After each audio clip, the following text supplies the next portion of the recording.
All right, we are live. Today is Tuesday, July 13th. I am Adam Marion. He is Mr. Big Marcel. What's going on, man? We are here to preview UFC Vegas 31, Makhachev versus Moises. How are you, Marcel? Yeah, I'm good, man. Extremely rainy day over here in the Netherlands tomorrow as well. It's like crazy, and it's also that's pretty hot as well. Not extremely hot, but it's still hot, and rainy.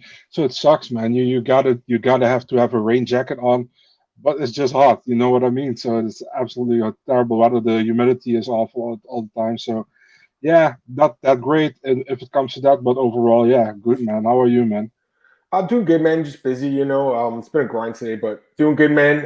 Excited to talk about this card with you, I guess. I mean, a lot of people are kind of slagging on this card a little bit. Like, it's not the greatest card. I mean, that's for sure. But I still am looking forward to it. I mean, there's some good fights on this card. So I think there's some fights that are kind of going under the radar a little bit. So I'm looking forward to talking with you, Marcel, Mhm. today. I'm just trying to set it up right now and get the card ready. But just your initial thoughts, I guess, on this card going into it, UFC Vegas 31. Yeah, I mean it's okay, man. It's got a little bit of a few hits, with Holloway Rodriguez off, Abubakar Nurmagomedov off, Kutatelat's match, for example. It got some hits, but I still think it's a decent card. It's Yeah. kind of late actually. It's pay-per-view time. I don't know why they do that, but it's yeah, it's a decent card. You got the comeback for Miesha Tate on the card. I mean that will get some eyeballs. There are some decent fighters on this card. There are also some fights that's like, but we watch them. We watch them. Yeah, you know, I mean, yeah, we're gonna watch it. So unless my daughter's born at the same day, and then I'll be there. But I'll still be watching on my phone. Actually, then truthfully, that's the honest truth. And It's like there she is. Wait. Here's maybe the finish. Wait. I know. Oh my God, stop. That's funny. Yeah, I know. No, I wouldn't be like that, but that's hilarious. I know, right? Like, there's gonna be some spinning wheel kick or something that I got to see. Yeah. Something crazy like Yair Rodriguez and Zombie. Anyways, okay, so 11 fights in this card. Yeah, a couple fights like just fizzled the last second. So I guess Deron Wynn got hurt. Kutateladze got hurt. What about Daisy? What happened to that fight, Marcel? The last second, what happened to that? Albezi got hurt as well, I think, and Ode Osborne got rebooked for the Houston card against Manon That's right. Tate. Okay, yeah, okay, I remember that now. Okay, yeah, because the betting lines were still on best fight odds, and I'm thinking to myself like these fights were canceled, weren't they? And Tapology was a little bit slow to update. Anyways, yeah, I'm looking forward to talking about these fights with you. Let's start with this one, Marcel. Heavyweights. Rodrigo Nascimento against Alan Badeau, and the betting odds. And I should mention, yesterday, one of the comments, Daniel Edwards was like, there's a lot of big favorites in this car. I hadn't looked at the odds yet at that point because I like to do my research, then kind of look at them and kind of compare them to like what I had and what I think they should have been. I mean, yeah, it is what it is, man. There are some big favorites on this card, and I think a lot of them do probably win, but there are a couple sneaky underdogs that I'm looking forward to talking about with you. Is it in this fight? I'm not sure, but we do have two heavyweights here, Nascimento and Badeau. And like I said, Nascimento minus 345 here, so a big favorite. Badeau plus 285. Give me your breakdown of this fight, man. Yeah, let's start with Alain Bordeaux. Bordeaux got into the UFC on short notice, fighting Tom Aspinall, and got absolutely wrecked in that fight. And he normally actually fights at light heavyweight as well, so he stays at heavyweight here in the UFC.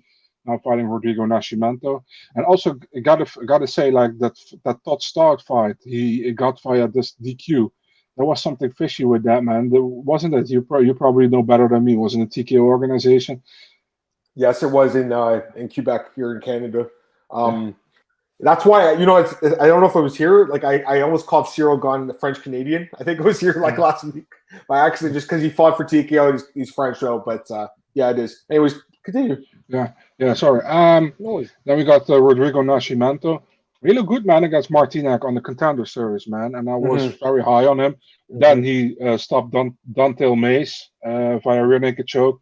And then he fought Dawkins, and I think in the Dawkins fight he was a favorite in that fight, and I actually expected him to win as well. But Dawkins, man, within a minute he stopped him, very impressive. And that was actually the moment where I was like, yeah, this Chris Dawkins dude.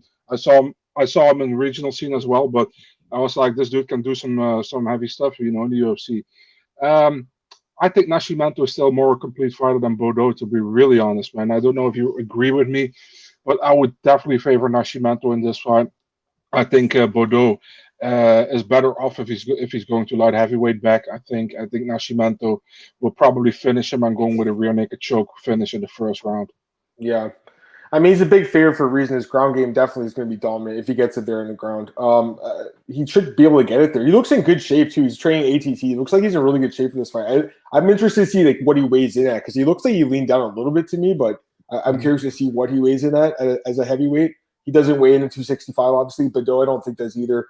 I got to be honest, guys. I'm not too impressed with Badeau at all. I'm not impressed at all. To be honest with you, Marcel, there's a fight with Todd Stout. They got him into the UFC. Dude, he actually lost that fight. He got smashed in that fight.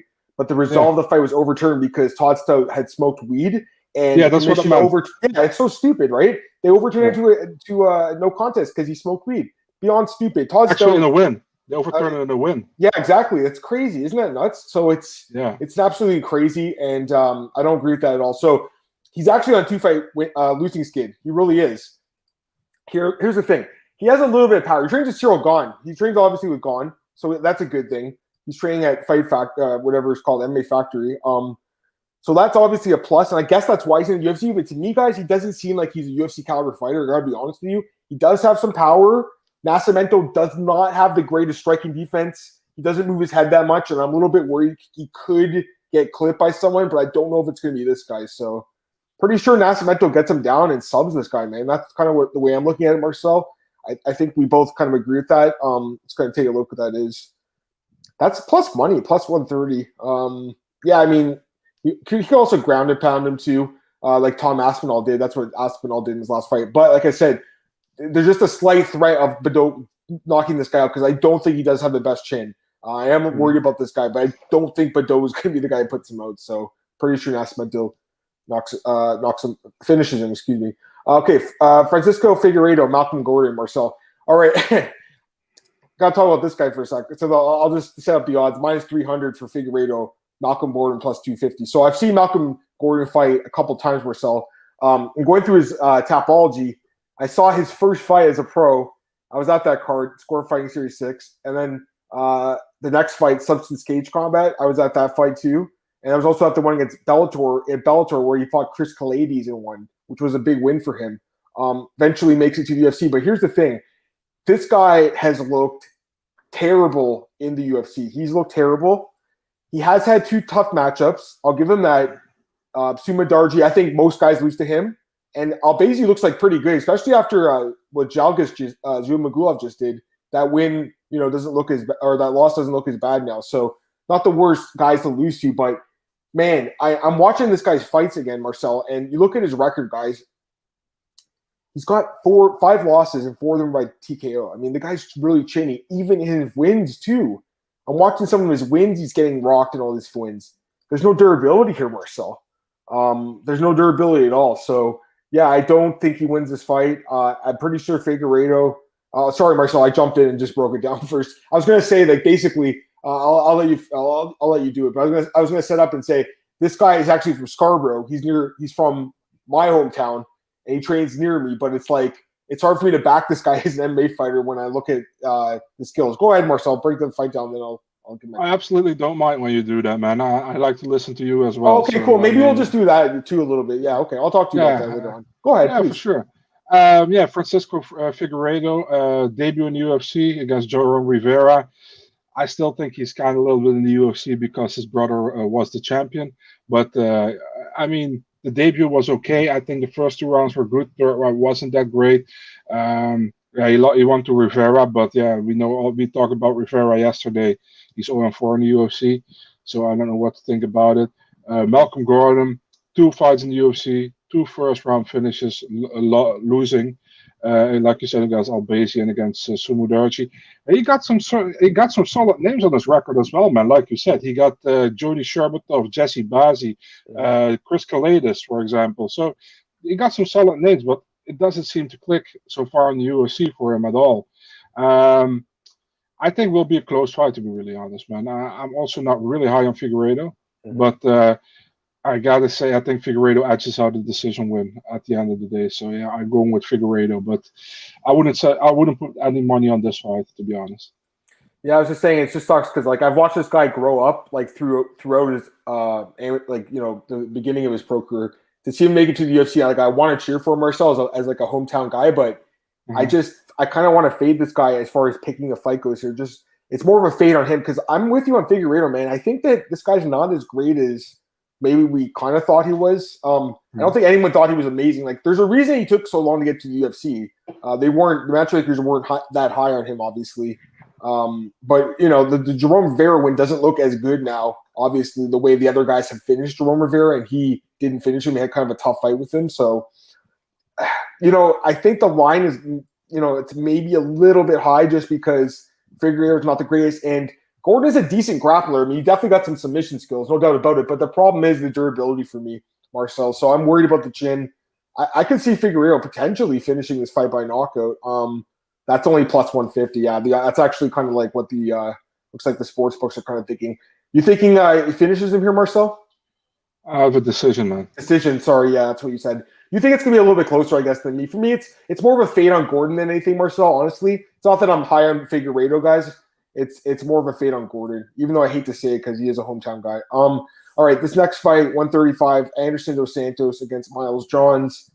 The odds for this one, Marcel, minus 170, betting favorite, Miles Johns, plus 150, Anderson dos Santos, the underdog. And I got to give my shout out to my boy Cole Shelton. I don't know if he's in the chat, but he interviewed Miles Johns, and he interviewed, I believe, Billy Quarantillo and Thiago Moises as well as Max Grover. You want to give him a shout out because if you guys want to hear some more insight to like these fights, it's always good to listen to the fighters as well. You know what I mean? So I love listening to the interviews.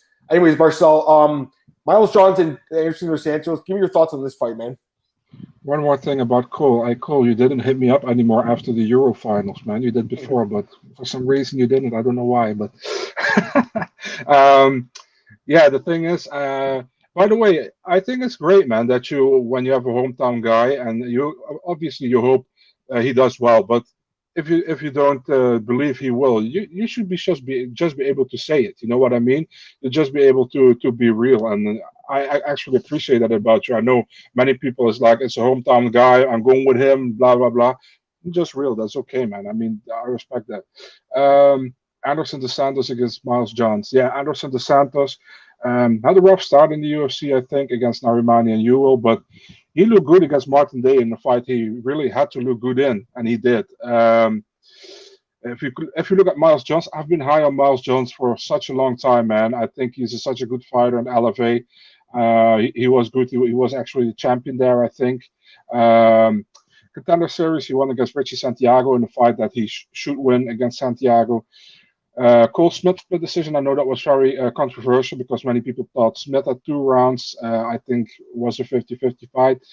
He looked nasty, man. That last fight was nasty in the uppercut win, a KO against Kevin Natividad. We all know he lost to Batista in a fight. I picked him to win. So overall, I'm just still high on Miles Johns, man. I think he's a good fighter. I think he has still a learning curve as well, but he's a good fighter and he's talented, Anderson dos Santos looked good in his last fight, was competitive in his other fights, I think, but I still think Miles Johns will get this win here. I would favor Miles Johns by a decision win here. Yeah, I'm kind of with you a little bit. I just think, it's definitely a competitive fight. I think the odds are accurate for this fight. They're slight lean towards Johns. Because I do think he should have overall the wrestling advantage. And you know what? Like, the guy does have some good wins, man. I mean, there's no doubt about it. Like, he's got Adrian Yanez. Like, that's a great win to have. And the last one was very impressive, too. But I don't know. Like, I mean, the Cole Smith fight's the one that kind of makes me scratch my head. The fight with Cole Shelton's cousin, Marcel. That fight kind of makes me scratch my head because he really kind of struggled to put that guy away. You know what I mean? And then gets knocked out by Batista, beats Natividad, who's – I don't know if that guy's UFC caliber, right? So – I kind of wonder a little bit, like, is he as good as maybe he looked in the last fight? But the thing is, the Dos Santos, for me, it's one of the thing is, he's a pretty good grappler and everything, Marcel. There's no doubt about it. He can submit you and everything, but he does have a lot of losses, man, and he is very beatable, I think. I think he is a guy that lacks durability, and he's a guy that does fold a little bit under the pressure, so I just don't trust him. He did have a nice win in the last fight. There's a outside chance of a sub, but one of the things I look at here is the the 9-year age gap, I mean, that's a pretty big age gap. This guy's 35 years old at 135. We know those guys kind of slow down, Marcel, at 135, the older they get. Miles John, 9 years younger. That's something I look at, guys. And I have to be like, okay, that's going to make me ultimately lean. John's his way. And what I think should be a pretty competitive grappling battle. It'd be nice to see a finish in this fight, though. I think the winner, if they get a finish, they could get someone that's like, just outside the top 15. So the winner could make a statement here. But overall, I mean, it's probably going to be a grappling match, Marcel. So any more thoughts on that, Marcel? No, I agree with you, man. All right, cool. All right, go to the next fight here, guys. It is Khalid Taha and Sergey Morozov at 135 as well, Marcel. Right now, we got Khalid Taha minus 160, Morozov plus 140. Your thoughts on this one? Yeah, man, Khalid Taha had that crazy fight with Leone Barcelos last time. I think got fight of the night. Mm-hmm. Before that, actually defeated Bruno Silva, but got overturned in a no contest. Went against Boston Salmon, which, man, I was so super high on Boston Salmon, man, but for some reason didn't happen in the UFC and got cut after 2 or 3 fights. Lost his debut against Narimani. I really like Morozov, man. I know he didn't look good in his debut in the UFC, but he fought Umar Nurmagomedov, and Umar Nurmagomedov would do the same to many of these bantamweights, I think. Morozov, I like him, man. He was a champion in M1. Doesn't say a lot, actually, because we also saw some fighters coming from M1 who were champions. I couldn't cut in the UFC. So it's kind of I don't know, man. Taha can do it, but, man, I'm backing Morozov in this one, man. I think Morozov can do it. I'm actually going with a finish here. I'm going with a second-round TKO for Sergey Morozov in this one. Yeah, this should be a pretty good fight, man. I definitely think it's competitive. Yeah. I think Taha should be favored a little bit. I mean, he does have a little bit more experience in the UFC. He looked pretty impressive in some of the fights. Obviously, the one was overturned, but he's a little bit younger too, Marcel. The thing is, like, Morozov, yeah, he did look pretty good in those wins. And I will say, man, his ground and pound, like, if he gets on top in this fight, he could put Taha away. Like, if Taha gasses, because Taha's one of those guys that does have, like, a lot of muscle. If he gasses Marcel, Morozov gets on top, that could be bad for him. But I don't know. I think Taha's a little bit just stronger and tougher and more proven to me in the UFC. So I'm going to go with him a little bit, lean towards his way. But like I said, man, if he gasses out, Morozov could definitely get on top, finish him ground and pound. The thing is, I just questioned some of the wins that he had. Like the win over the Josh Reddinghouse. Like, is that really a great win? I don't know. Like at this point, some of the other guys not so great. So we'll see. But I just think Taha has looked a little better. Like that Bruno Silva fight, right? That looks pretty impressive now after what Bruno Silva's been doing. All right, let's go to the next fight here, guys. It is a women's strawweight bout, Marcel, between Amanda Lemos and Montserrat Ruiz, Montserrat Conejo, whatever you want to call her.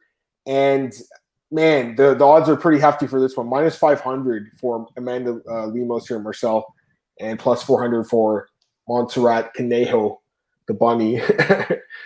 I guess I'll do it first, on this one. Guys, like I feel like it's. I'll let you give your thoughts, Marcel. I think the line's accurate. I mean, Lemos looked amazing in her last fight, just absolutely destroyed Lavina Souza. She looks massive for this weight division. Definitely found her right weight class.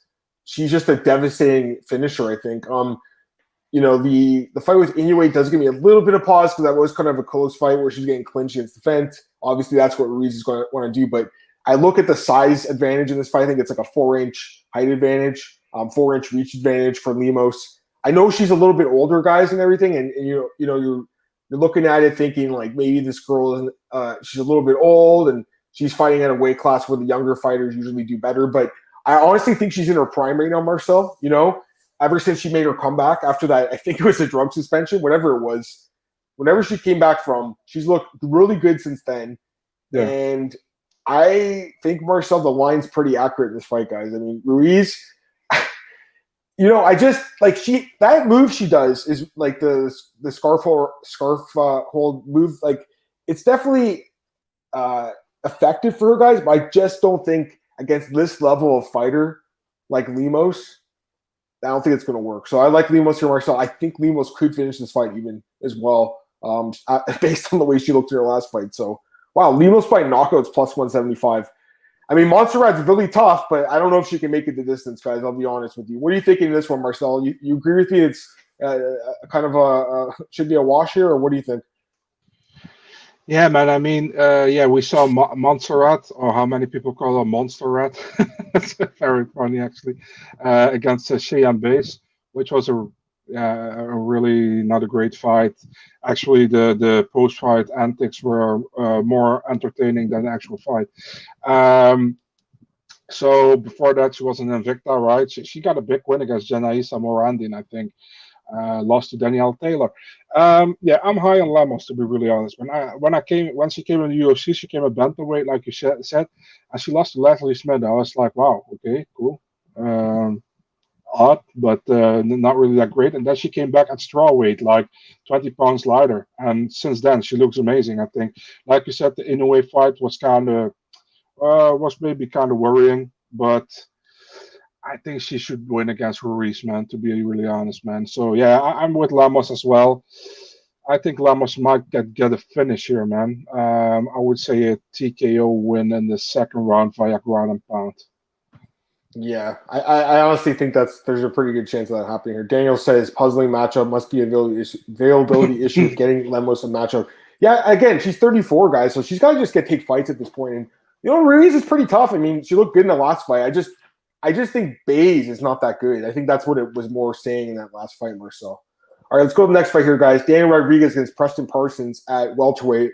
Abubakar Nurmagomedov obviously was supposed to fight Rodriguez here, but you got Parsons stepping on short notice. And the line for this one has D-Rod minus 270, plus 230 for Preston Parsons. I'll break it down first in this one too, Marcel. So I honestly never heard of this guy before, like last week.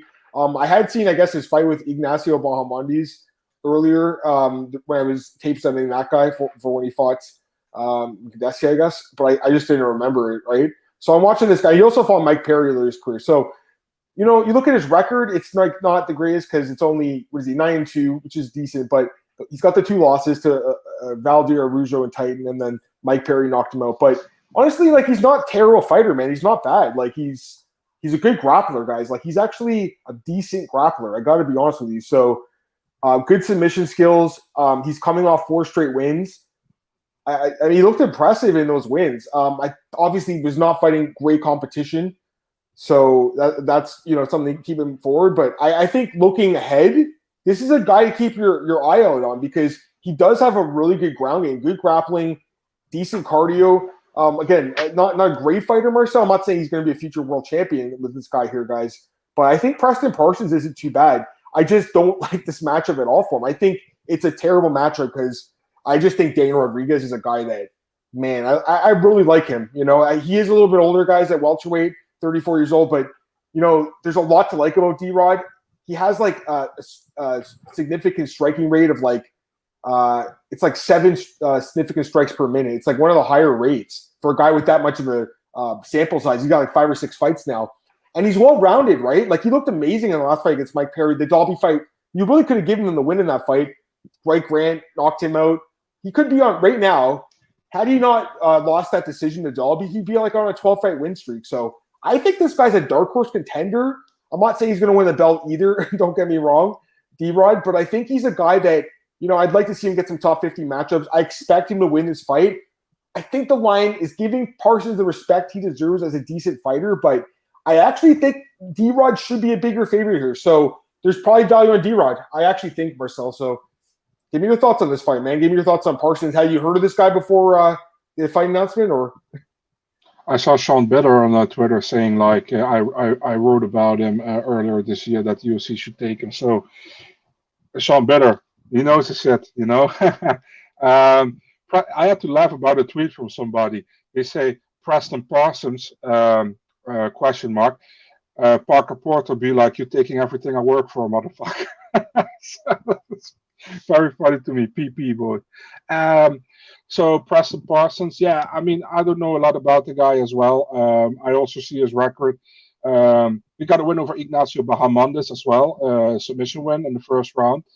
That looks good on his record, I think. And he has most of his fights he fought were against guys with a positive record. You know what I mean? So that's also always a good thing to have, because also many fighters, when you see get in the UFC with like a 4-1 or 5-1 record, and like 4 out of 5 fighters have a negative record. So this is actually good to see. If you look at Daniel Rodriguez, like you said, pretty much, man, could have been undefeated in the UFC. Was only one time really in trouble, was against Dwight Grant early in the fight, but he overcame adversity and stopped Dwight Grant like a minute later, I think. So yeah, I mean, Daniel Rodriguez looks good so far in the UFC. I can't pick Parsons here, man. So I'm picking Daniel Rodriguez as well. I'm going with the decision win again. You're on mute. Sorry, yeah. You know what? I think he might get a finish in this fight, just because I think that, the Mike Perry fight, it looks like this guy, I think if he gets overwhelmed against the fence, he could get like finished with a swarm of punches kind of thing. I could see that happening. I'm not sure if he was training for a fight. I'm not sure the condition he's in. Hopefully he makes weight. Hey Manny, he says Lemos is correct. Yeah, that's another worry in that fight. I just think the size difference, man. If they had a 105 division that Montserrat Ruiz would do really well in. Pavlo said, I told you guys about Burns. Good call, man. Actually, Marcel also had Burns, so you told me about him, excuse me. Bad call. Bad read by me on Wonderboy in that fight, but it is what it is. All right, let's go to this fight here. Billy Quarantillo against Gabriel Benitez at 145. The odds for this one, right now, Gabriel Benitez minus 170, Billy Quarantillo plus 150. I just want to mention something quickly. My boy JHK interviewed Billy Q. Great interview. And one of the things he mentioned was he had eye surgery, and he no longer wears contacts. So the thing is, if you have contacts, if you have to wear corrective vision, you're not supposed to wear them during your fight. So during my fight, I had one fight, Muay Thai smoker kickboxing match. James Lynch was there for that fight. I got hit really hard and my contact fell out. I managed to find it and put it back in. I kept fighting.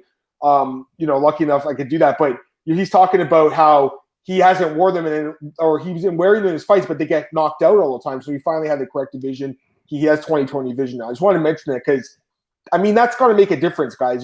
That's got to be huge for this guy. So I'd like to hear your thoughts on this fight, Marcel, and then I'll give my thoughts on Billy Q versus Benitez.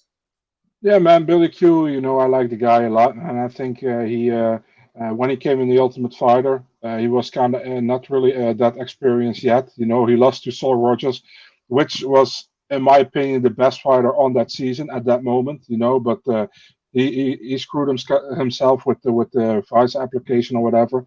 Then worked his way back up, got the Dana White Contender Series shot, stopped Kamuela Kirk, who is also in the UFC now.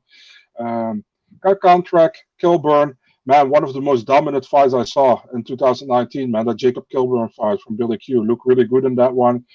The Spike Carlisle one was a close fight. I think many people didn't agree with it. I agree with it that he won 29-28.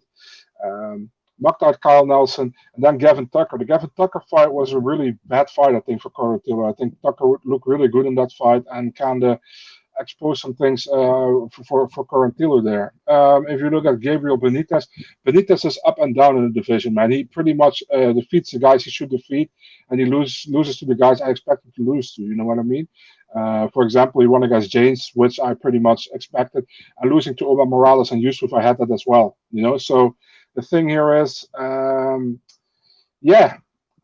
it's kind of difficult. It's kind of 50-50 for me, but I kind of favor Billy Quarantillo. I think he can do it. I think he can edge out a unanimous decision. So this is my underdog pick here. I'm going with Billy Q. You know what, Marcel? I got to be honest with you, man. I'm glad you said that because you know what? I actually think he can win this fight too. And it's not because of just fixing his vision. I just think overall he is just a better fighter. I think it's a close fight. Don't get me wrong. Mm-hmm. I think it probably goes the distance. But I think this guy definitely wins the third round, Quarantillo. So it comes down to can he survive that early onslaught from Benitez, who, by the way, can this guy even make weight? He did miss weight in his last fight with JSP. By the way, JSP, he didn't take the fight. He said, no, I don't want to take the fight. Benitez got booked before him. It's almost like they punished Jonathan St. Pierce or whatever because he didn't take the fight, Marcel. It's like they were like, all right, you're going to sit in the shelf for a while now. You know what I mean? It's like he should have taken that fight. I feel like, guys, it probably, I think, hurt his reputation with the matchmakers, that guy. But anyways, Benitez, that's a guy that I'm going to look at the scale on Friday and see, first off, does he make weight? And second, was it a tough cut? I mean, I definitely think you're going to see the hoop brought in for this guy. I think, Benitez could win in the first round by knockout or something, but I think otherwise Corntill can out-tough him here. I think Corntill is a decent dog pick, too, on this card that has a lot of favorites. So, Marcel, I'm glad you picked him, man. I mean, me and Marcel, we don't talk about these fights beforehand, guys. I have no idea what he's picking. I mean, that's awesome. That's good to hear. So, I feel decent about it. I feel better about it now that my boy Marcel agrees with me. So, Billy Q, guys, for the upset in this fight. You think decision, Marcel? Is that what you said? Yeah, I had decision. Yeah, I think so. All right, cool. All right, let's go to this next fight here. I want to get your thoughts on this fight. This is kind of an interesting matchup a little bit. Rodolfo Vieira against Dustin Stoltzfus, Marcel. Can I go back to this one? Excuse me? Can I go back to the last fight? Oh, sorry, yeah, of course. I'm sorry, yeah, of course. About that Jonathan Pierce that he didn't accept the fight. For example, I ask fighters sometimes, like, imagine your opponent doesn't make weight, it's like 3 or 4 pounds over. Do you take the fight?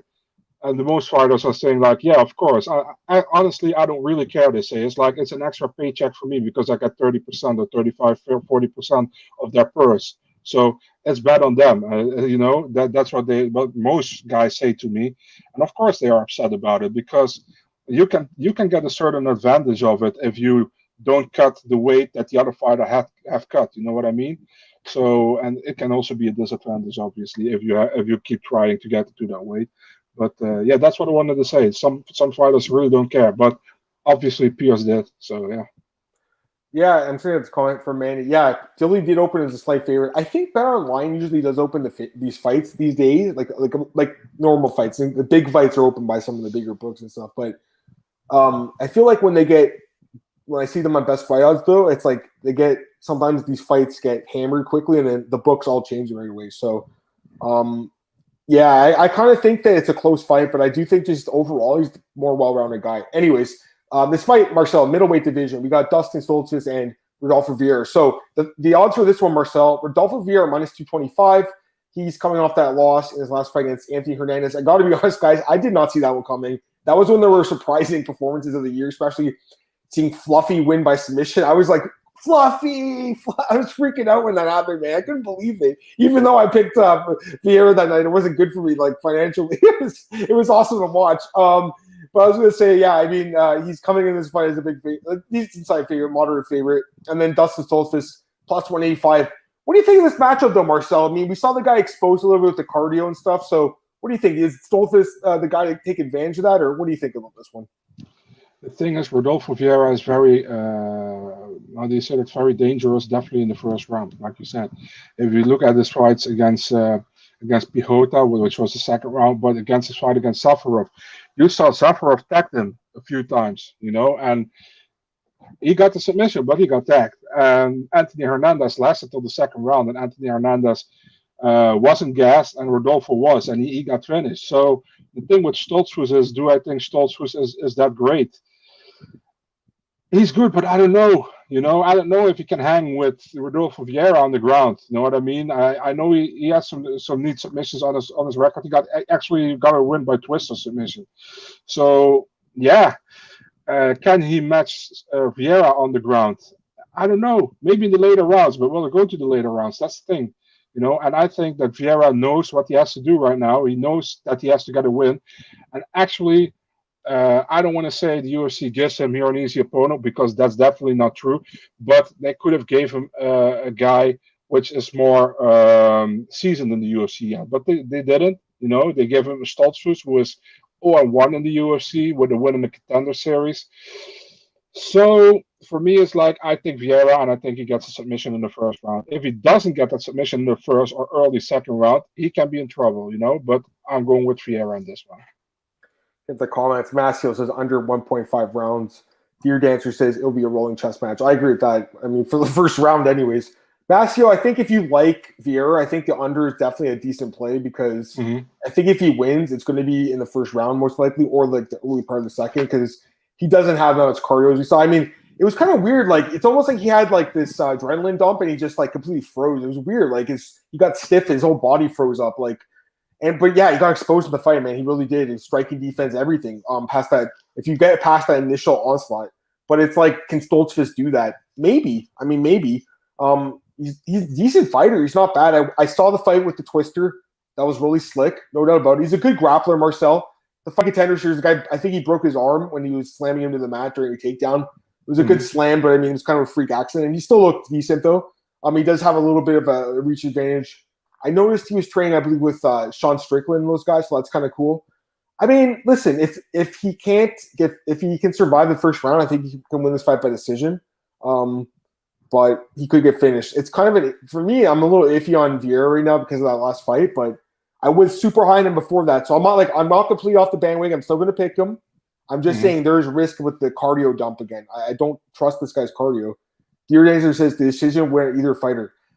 I got to be honest. I'd be surprised if Vieira did. I mean, you never know. It's MMA, so I mean anything can happen. But I think if anything, Stoltzfus by decision or Vieira by first submission. If you feel you go with a decision, bet on Stoltzfus, I guess. That's what That's what I'm thinking too. So I think Stoltzfus is kind of a live dog, but I don't love him there. Dan Weber says they better have electrolytes on my boy Rodolfo's fight. Yeah, I don't know what happened. It was one of those weird, like, kind of adrenaline dumps. Like it happens, you know. He was looking good. He just couldn't get that sub. He couldn't do it, and then he got subbed. It was pretty nuts, man. I mean, that was the fact that Hernandez won was surprising, Marcel. But the fact he choked out like a high level BJJ black belt was shocking. So, absolutely. I mean, Stoltzfus, like, man, he's good in the ground too, though, guys. He's no slouch in the ground. If he can survive that initial onslaught, it's possible he can win. So I think the line's accurate, 2-1 favorite. 4-1, I think he was last time out. That was a little bit too high. All right, how about this fight? Matthias Gamrot versus Jeremy Stephens in the lightweight division. And I'll tell you right now, guys, please, I hope Jeremy Stephens doesn't push this guy at the weigh-ins and we get a canceled fight. Let me just get Sweet Science's comment, the last one. The BJJ guys don't have the cardio to stand and throw different cardio. I agree completely with that. No doubt about it, man. I agree completely. And like you said, he just burned out after that initial takedown and choke attempt. Burned completely out and just didn't have it. So Stephens and Gamrot here, Marcel in the lightweight division. Like I said, I hope that the fight does not get canceled because Stephens is a bonehead at the weigh-ins. Anyways, Matthias Gamrot, minus 220, favorites. Plus 180 on Jeremy Stephens. Great fight, Marcel. What are your thoughts on this one if it happens? Please, don't do anything at weigh-ins.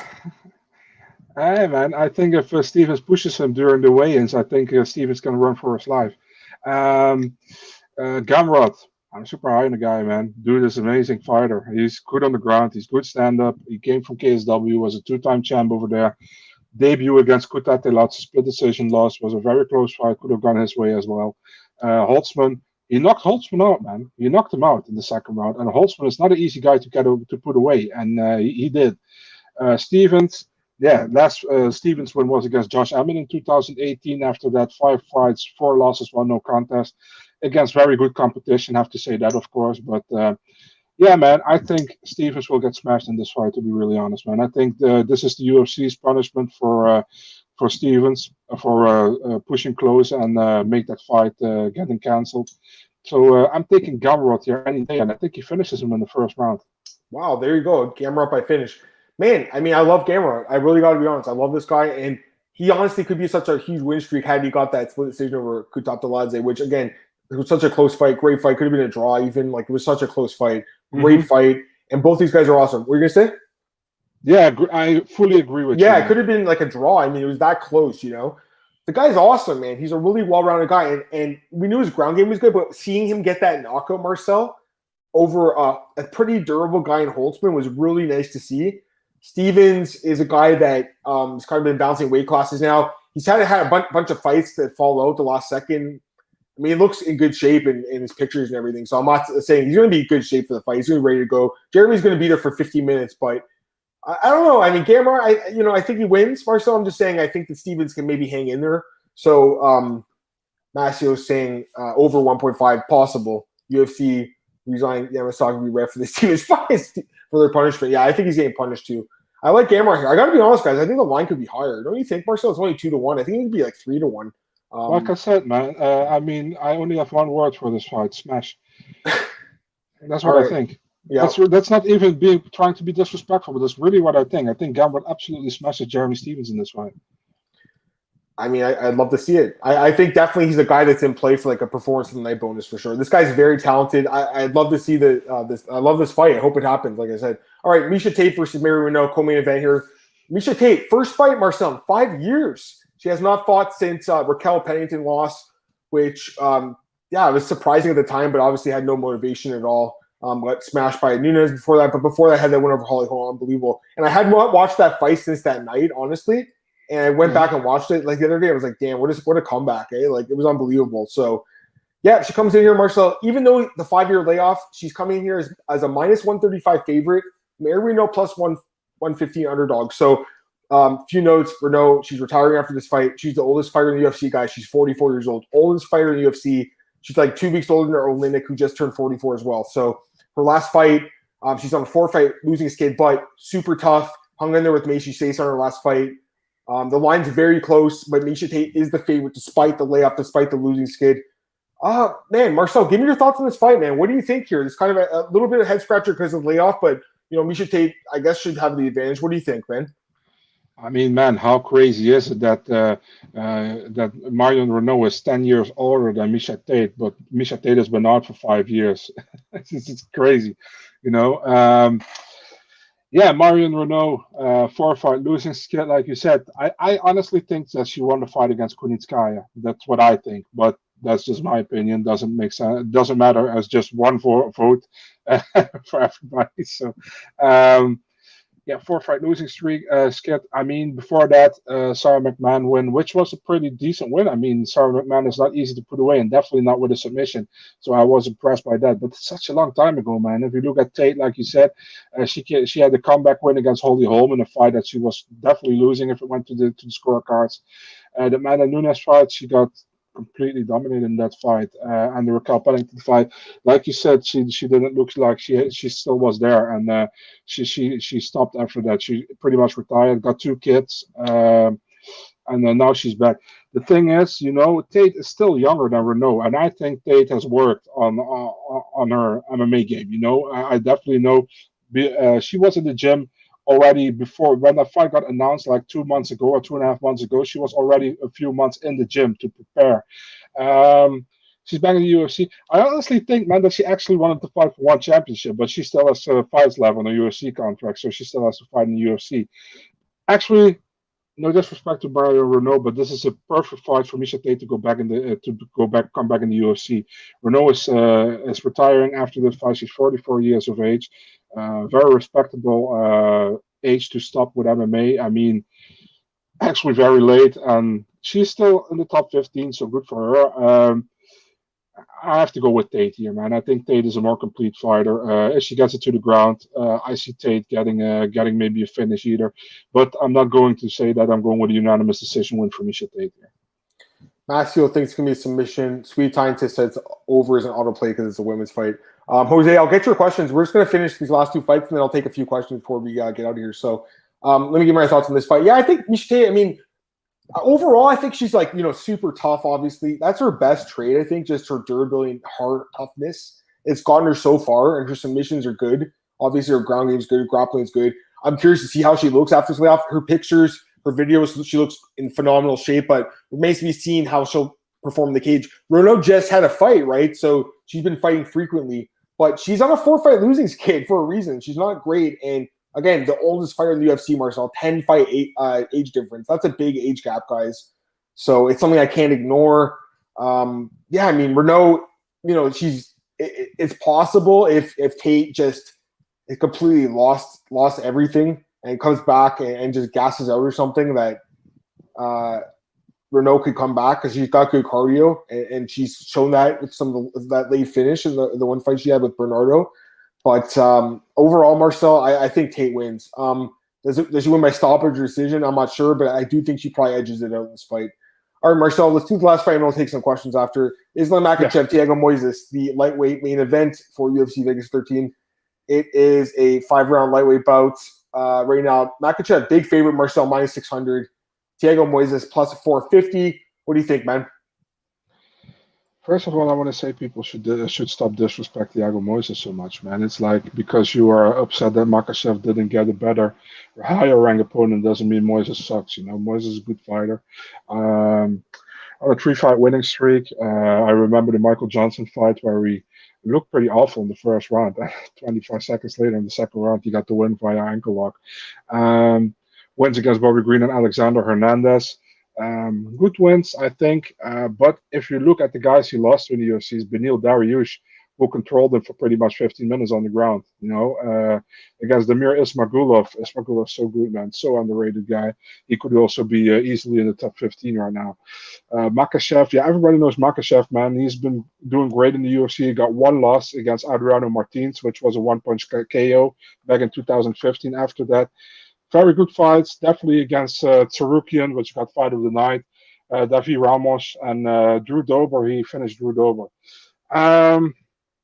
Yeah, this is a fight Makhachev should win. No disrespect to Moises.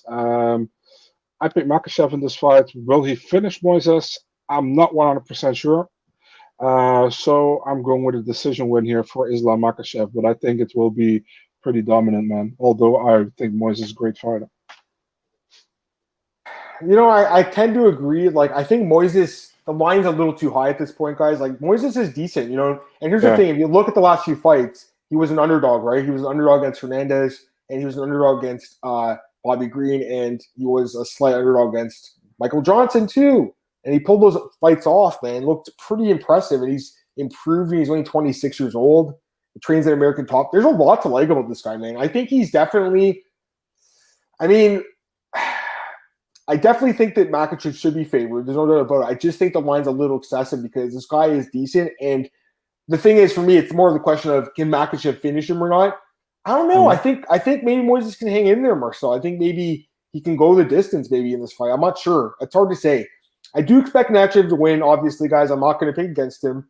But I think Moises can maybe put up a tougher fight than people are expecting. I don't think he's a bum. He's coming off 3 good wins, Marcel.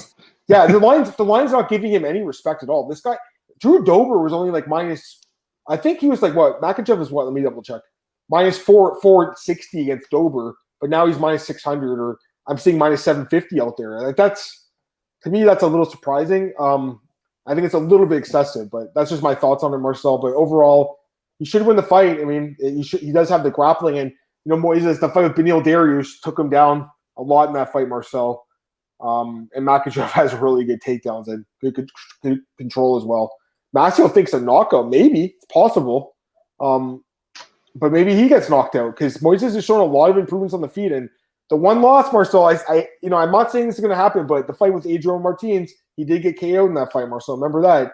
You never know because this guy Moises is a young, improving fighter, and he's not getting a lot of respect from the sports books last few fights for the betting public, but pulling off the upset, guys. So I think the line's just a little high.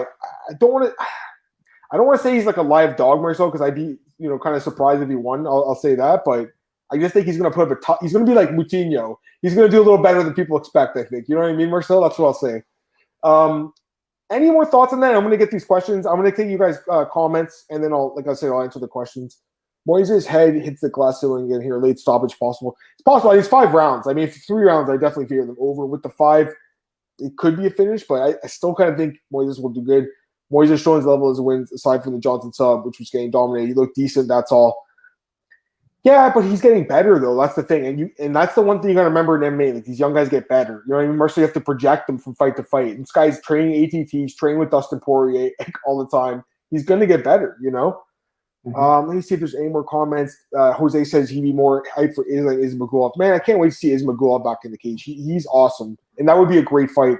I think I'm surprised Islam accepted this fight and Ali accepted the fight, Marcel. I got to be honest with you, but he needs to take a fight, and he wanted to stay busy, which I respect. It's a dangerous fight in a way. He is a big favorite, but he's fighting a young and improving fighter. It's a main event. Yep, it's a main event. It's a good opportunity. I think if he wins, though, it's time for a top 10 guy. And honestly, a guy like, I don't know if Rafael Dos Anjos is available because Jose's saying he wants to return in the fall. That'd be a good fight, depending if he gets through him. If it's a tough fight, he won't. But if he gets through it with a quick finish, they could turn him around quick. Put him on a pay-per-view or something. I don't think people are ducking Islam. The timing hasn't been by his side. You got offered Tony and May, by the way, be declined. Yeah, I agree with that too. I'm not saying anyone's ducking it. It's been kind of unfortunate, but I'm just saying it's time that he does fight someone because I was looking at his record today. 8-1 in the UFC. That's a great record. He gets 9-1. Yeah, exactly, Marcel. But yeah, I mean, Gillespie would be a good fight, like Jose suggested. But any of those guys, I think RDA is a great fight. Tony Ferguson. By the way, okay, so we'll do some. McGregor. Pardon? Conor McGregor. Yeah, we'll do some news and stuff right now, guys. Any last second thoughts on this card, or we're good? No, man. I'd say just enjoy the card, man. It's a decent card. I wouldn't say it's an amazing card, but it's a very decent card with some good fights on it. So enjoy the card. Yeah, Manny says he may look for the finish because he needs it to kind of build his name. That's a good point. All right. So, and Tony said Tony's 51 in the UFC past his prime, by the way. Yeah, I agree with that too, East. So we got to talk about the rankings. So right now, Conor McGregor slipped 2 spots from 5 to 7. But the thing is, Tony Ferguson's at 5. Rafael Zano's at 6. I think RDA should be at 6. I mean, he's former champ, had good wins in the division. But Conor's 1-3 at lightweight with the only win over Eddie Alvarez, who's not in the UFC and who's obviously not looking the greatest himself. The thing is, Conor's lost at Poirier twice, right? So I definitely think he's top 10. I was a little surprised that Ferguson was above him, though, because even though his record's so good, it's like, and he's actually 15-2. He lost to Michael Johnson too, man. So he has 2 losses, but still, I mean, he's an amazing fighter. I'm just saying, I was a little surprised, but I guess it's giving Tony his respect now that I think about it. What do you think? Right, those rankings don't make sense at all, man. They also bumped up Blagoy Ivanov 2 places. I mean, I didn't look at the other divisions. Sorry, I didn't look at anything else. It's just weird, and 2 got switched places. I don't know. I think Cody Stamen with Kyler Phillips, and another one, which was the other way around last week. So I never get that, man. Why do you change certain divisions when there has nothing happened, for example? I mean, why does Blogger Ivanov get bump up 2 spots? It doesn't make sense. And for Conor, yeah, man, I mean, I don't mind him dropping 2 places. And like you said, man, he hasn't won a fight at lightweight since forever, since he fought Eddie Alvarez. And that was actually indeed still when Barack Obama was the president of the USA. So, I mean, like that guy said, and that was, by the way, about that press conference, man, what the hell was happening there, man? There were like 3 people who had some decent questions, and after that, it was a crazy thing like, should I bet on you, Conor? I love you, Conor. You haven't won a fight since Barack Obama, Conor. It's like really weird to me. What did you think about it? Yeah, I mean, you guys watched it. It was strange. I was just like, scratching my head wondering what these guys, how they got, media assignments for that. All right, Dear Dancer says for Hook, he wants to see Hooker and Ferguson. Yeah, it's a good fight. Mark my words, Aspinall's even off for September 4th in London. Yeah, that card's off, I think, August 14th. You heard about that? That card got... Yeah, that's done, yeah. So that week, so we have an off week? Do we have a week off? Yeah. Sweet, we have a week off. Babel fans still got his work in Connor's neck. My daughter will probably be a few weeks old. I'll probably need like a week off with tapes on you guys to sleep and stuff. So it's welcome. I'm just looking at the rankings, Marcel. My boy Elliot Tapuria just broke in the top 15, number 15. So that's nice to see. Bro, do you agree with me? Future champion? I honestly think so. I said it when he got signed, man, to you. Like, this is a huge signing, actually, for the UFC. The people, listen, man, knew that, I knew that, but a lot of people didn't know about him. I saw him live in Cage Warriors. He fought Brian Boulard for the title. He didn't make weight, so he didn't get the title, but he looked super dominant in that fight.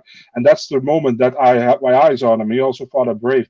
And I knew when he got in the UFC, he would do very well. And you see, man, Ryan Hall, he solved the puzzle that many people didn't solve against Ryan Hall. He did. So, he got confidence.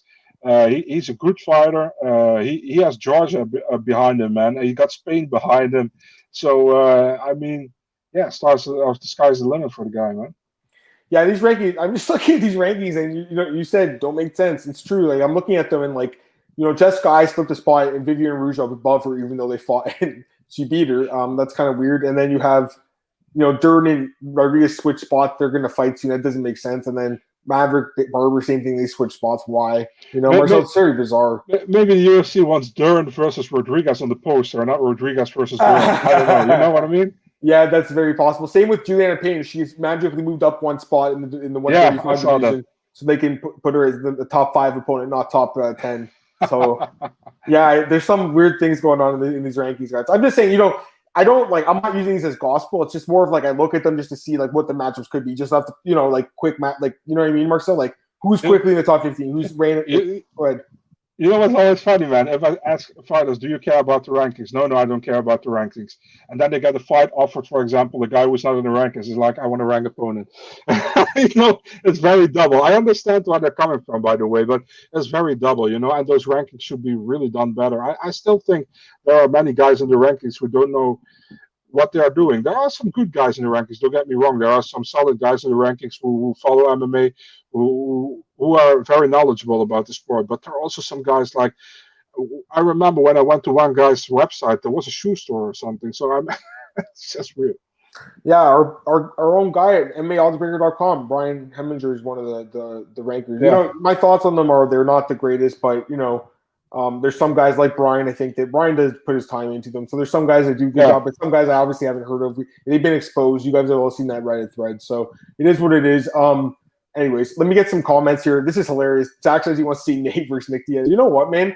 I never even thought about that before. Like, I'm sure they fought a lot growing up in Stockton. You know what? Like, just for free and as boys growing up. But I was going to say, that'd be like the biggest fight ever. Like, it'd be such an insane fight. Eh? Wouldn't that be crazy? Nick versus Nate Diaz. That'd be so insame. Amazing. That'd be so crazy. Did you saw that interview where that interviewer asked us years ago, like, who's the best fighter between the two of you? And then Nick Diaz is like, that's a stupid question, dude. I mean, he got his skills, I got my skills. That's a stupid question, dude. And then you hear Nate in the background. Yeah, just stupid. That's funny. That's funny. Let me get a few more comments and questions, guys. We only have a few more minutes left. Jose says he thinks Tapuri is more well-rounded than Bryce. Yeah, for sure. Yeah. But Bryce has an amazing ground game. And Bryce is better than Ryan Hall, I think, overall in MMA, too. Daniel Edwards says Illy's a beast. CM Punk first. Yeah, no, man. Jose says thoughts on Dawkins and Shamil. I mean, it's not a big thing. I don't even want to get worked about car placement anymore. I've seen way worse. You know what I mean? All right, Atlanta. He's talking about Jordan. He's joking. We have what's his name here? There's a few questions from Jose that I'll get that I missed. He's talking about Dalsha. He's okay. He's fighting. Oh, my boy Cole still had this fight. I think they Cole rate that fight. They get Mark Andre Barrio. The reschedule. Yeah, because they talked, right? So it's in London now. Is that correct? It's supposed to be in London, September 4th, against Marc-Andre Barrio. Yeah. Cool. Let me just see what other questions he had. Romanov Vandera. I like that fight. It's a fun one. He said prefer Tavesa versus Oleinik or Harris. We talked about some matchups yesterday. Harris or I said Gusto Sakai is number 9. I'd like to see maybe that fight too. Update on Don Madge. No. I'd love to see the guy fight again. Who's the best? What was the best version? Who beat the best version of Conor? Nate, Khabib, or Dustin? Nate for sure. That version in 2016, the same year between where he knocked out Mendes and Aldo, then he lost to Nate, then he beat Nate, then he beat Alvarez. That was his best stretch, but Nate had the win during that stretch, right? So I think Nate beat him at the right time because then he had the loss, obviously, to Conor. You agree with that, Marcel, quickly? Yeah, man. Manny's asking for the best bet in the card. We both said we like Portillo as an underdog, so I mean, you can, we both like him. I mean, there's a lot of big favorites on this card, so like a lot of people parlay style. I just warn you, there's a few dogs we did say potentially could have upsets. Jamal and Crew, dude, it's crazy. So Jimmy Crew posted something on his Twitter saying he's coming back, and Cole sent it to me, and he's like, "Who do you think is gonna fight?" And I'm like, "I think Jamal Hill, man.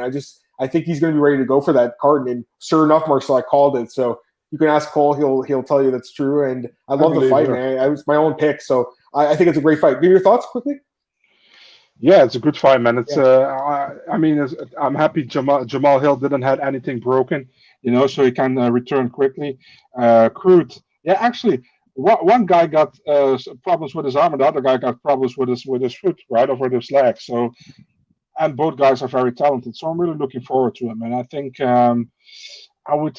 Slightly favor Kurt at this moment, I think, but I'm not sure yet. All right, Marcel, let's get out of here, man. Hope you guys enjoyed the preview show. Marcel, thanks again for joining me. I really appreciate it. Thanks for all the questions, guys, and some of the people that we haven't seen in the chat before. I appreciate you guys joining too. So, Marcel, give me your tell everyone where they can find you, and we'll get out of here. All right. Big Marcel 24, Twitter, Instagram, MMADNA.nl, Twitter, Instagram, Facebook, and YouTube. And you guys make sure to check out on Thursday my guy Adam Martin with AJ Shulo, same time, same channel. That's right. And we're gonna do the Bellator preview. There's an LFA card too. There's a cool LFA card that's like a one-night welterweight tournament. UFC fanboy, who's number 1 GOAT of all time. I still think it's Jones, man. I think it's still John UFC? Jones. Just UFC, anyone, I guess. GSP.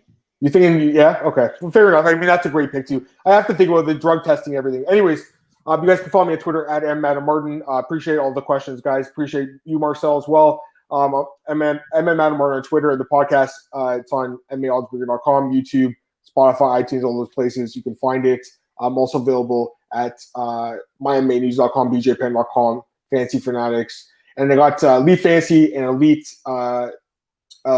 Sports Betting. Got my bets coming up Friday and my DFS plays as well. My full article. I break down all the fights from a DFS perspective. Love it. Love playing DraftKings. So definitely check that out. Thanks again, guys. Talk to you later. Peace.